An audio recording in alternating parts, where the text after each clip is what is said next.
Happy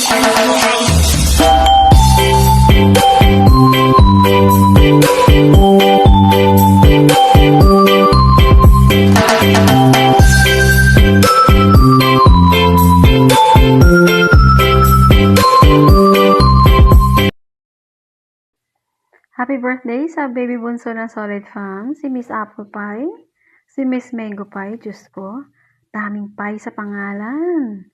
Pero okay lang yan, basta wag lang lupay pie, Miss Apple Pie. Okay, happy birthday Miss Apple Pie. And wini-wish ko na sana sa birthday mo, kung ano man yung ninanais ng puso mo, ay pagbigyan ka ng Panginoon, ibigay na niya. And wini-wish ko sana Apple, lagi kanyang gabayan, lagi kanyang i-bless, at bigyan kanya ng mainam na kalusugan yung malayo sa sakit. Alam mo yung kahit na hindi tayo mayaman sa mundong ito, basta hindi tayo nagkakasakit, okay na yun. Apple, payo ko sa'yo, nang iwas-iwasan yung pagiging bata kung minsan. Pero okay na yun kung minsan. Kasi nga, napaka-sweet ni Apple Pie. Kung gaano man ka-sweet yung pangalan niyang Apple Pie, ganun din po yung personality ni Miss Apple Pie. Napaka-sweet po siya. Napaka-sweet po niya. Kasi every morning, sa GBC or sa personal inbox man, nagsasend niya ng mga quotes. Katulad na, good morning, ingat palagi. Alam mo yung ma-inspired ka tuwing umaga. And Apple Pie, kung ano mang problema yung dumating, kung ano man yung mga pagsubok na darating, laban ng Apple Pie, bawal susuko, bawal umiyak.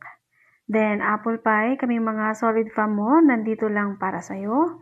Nandito kami para mahalin ka. Para lagi kang alalayan. O yun, alalayan. Apple Pie, sana kung ano ka ngayon, yung sa ugali, maging ganyan ka parati sa amin.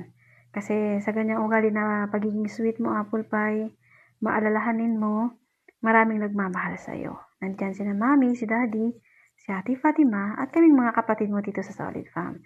Happy birthday sa iyo, Apple Pie, and happy anniversary sa Ate Kenya Guapa ni Mr. J, kay Mr. J at saka kay Mami Guapa. Happy anniversary sa ating lahat. And yun lang.